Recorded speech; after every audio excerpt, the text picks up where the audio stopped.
Halo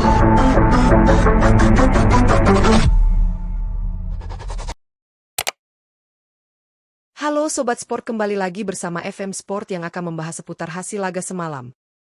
Sebelum itu jangan lupa subscribe dan nyalakan loncengnya agar dapat berita terupdate dari FM Sport. Barcelona berhasil merebut gelar Supercopa de Espanya 2026 setelah mengalahkan Real Madrid dengan skor 3-2.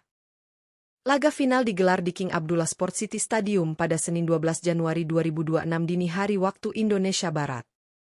Pertandingan dimulai tepat pukul 2 WIB dan mempertemukan dua tim raksasa Spanyol dalam rivalitas klasik yang penuh gengsi. Duel ini menyajikan pertarungan sengit sejak menit awal hingga peluit panjang. Blaugrana tampil dengan permainan ofensif yang konsisten dan kerap membuat lawan tertekan. Serangan demi serangan diluncurkan untuk memaksa Los Blancos fokus pada pertahanan. 3 gol kemenangan ditorehkan oleh Raphinha di menit ke-36 dan ke-73. Serta Robert Lewandowski pada menit ke-45-4. Sementara pasukan Xabi Alonso membalas melalui aksi cemerlang Vinicius Junior, 45-2, dan Gonzalo Garcia, 45-7. Trofi bergengsi ini akhirnya diamankan Barcelona setelah pertarungan yang berlangsung dramatis.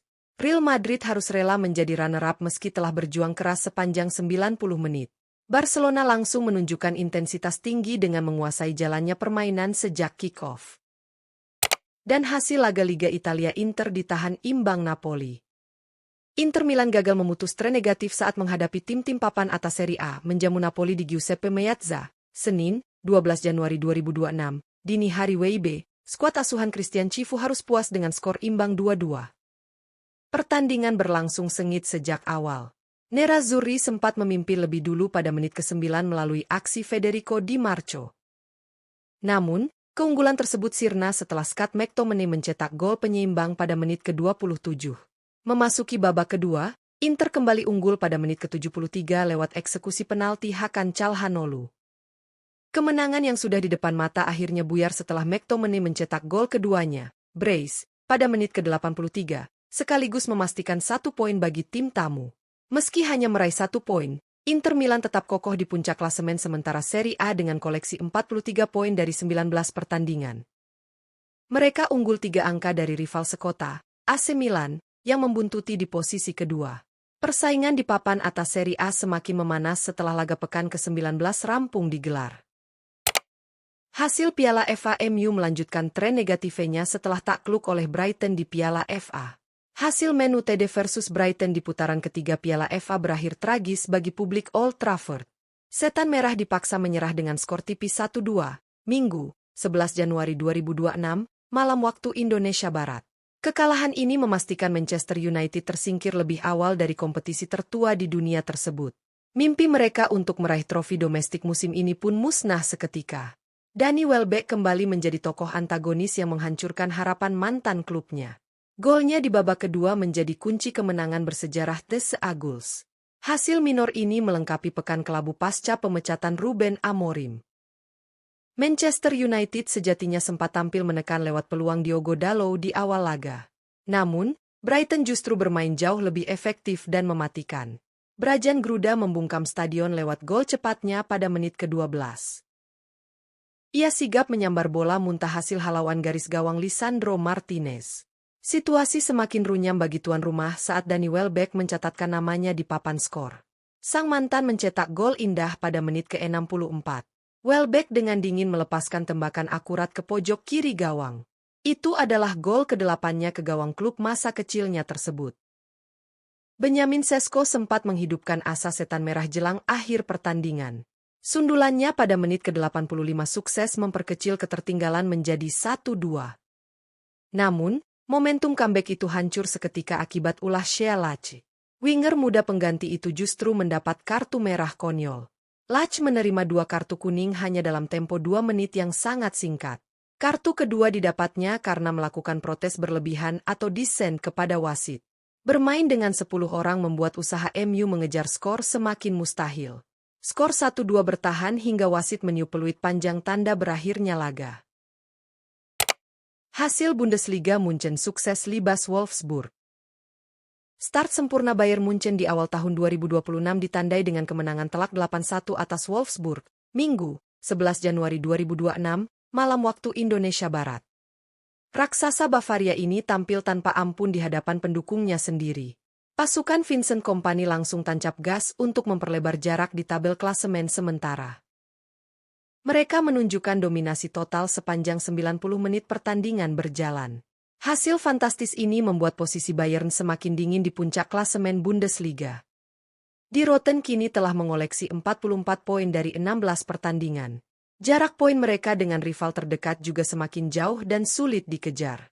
Bayern kini unggul telak 11 angka dari Borussia Dortmund di peringkat kedua. Meskipun berakhir dengan skor mencolok, Bayern sempat mendapat perlawanan alot di babak pertama. Gol pembuka tuan rumah lahir dari bunuh diri Kilian Fischer. Namun, Wolfsburg sempat merespons cepat dan menyamakan kedudukan lewat aksi Zenan Pejcinovic. Tim tamu tampil cukup berani menekan pertahanan Manuel Neuer. Beruntung bagi Bayern, Luis Diaz muncul sebagai pembeda sebelum jeda turun minum. Umpan silang Michael Olise sukses disambar Diaz lewat tandukan jarak dekat. Skor 2-1 menutup jalannya babak pertama yang cukup ketat. Kiper Wolfsburg, Kamil Grabara, sempat melakukan beberapa penyelamatan penting saat itu. Memasuki babak kedua, Bayern benar-benar mengamuk dan tidak memberi napas bagi lawan. Michael Olise mencetak gol ketiga lewat tembakan terukur ke sudut gawang. Nasib sial kembali menimpa Wolfsburg ketika Moritz Jens mencetak gol bunuh diri kedua. Tekanan bertubi-tubi dari Diaz membuat pertahanan lawan panik dan hancur lebur. Rafael Guerreiro turut serta dalam pesta gol ini dengan memanfaatkan umpan Harry Kane. Tak lama berselang, giliran Kane sendiri yang menjebol gawang lawan. Bomber asal Inggris itu melepaskan tembakan akurat ke pojok atas gawang. Lini belakang Wolfsburg benar-benar dibuat tak berdaya menghadapi gelombang serangan tuan rumah. Pesta gol Bayern belum berhenti meski waktu normal sudah hampir habis. Michael Olise mencetak gol keduanya sekaligus gol ke-7 tim di laga ini. Gol tersebut terasa spesial karena menandai penampilan ke-50 Olise di ajang Bundesliga. Kerjasamanya dengan Luis Diaz benar-benar memanjakan mata para penonton. Leon Goretzka akhirnya menutup pembantaian ini dengan gol ke-8 memanfaatkan umpan Jonathan Tah. Laga ini juga menjadi debut senior bagi pemain muda Felipe Chavez. Kemenangan besar ini menjadi modal berharga jelang laga tandang tengah pekan nanti. Bayern dijadwalkan akan melawat ke markas FC Köln pada hari Rabu. Di Copa de France, Lyon berhasil taklukan Lille dan debut manis Endrick di Perancis. Perpindahan status pinjaman seringkali menjadi pertaruhan bagi pemain muda, namun Endrick menjawab keraguan itu dengan cara terbaik, mencetak gol di laga debut.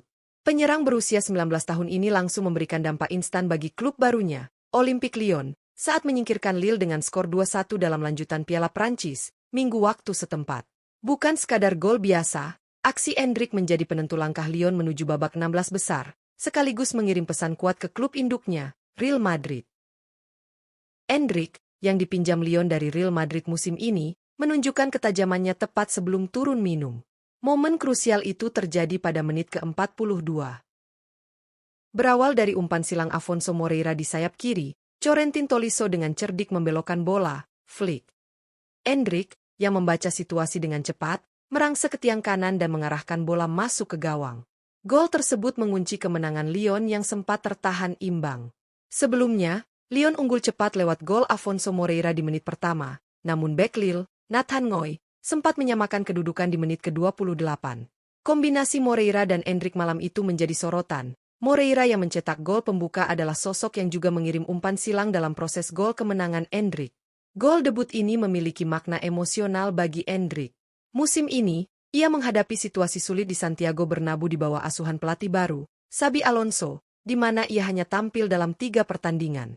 Keputusan untuk sekolah ke Lyon tak lepas dari dorongan Carlo Ancelotti. Mantan pelatihnya di Madrid, yang kini menukangi Endrick di timnas Brasil, menyarankan sang penyerang untuk mencari pengalaman di tempat lain demi perkembangan karirnya.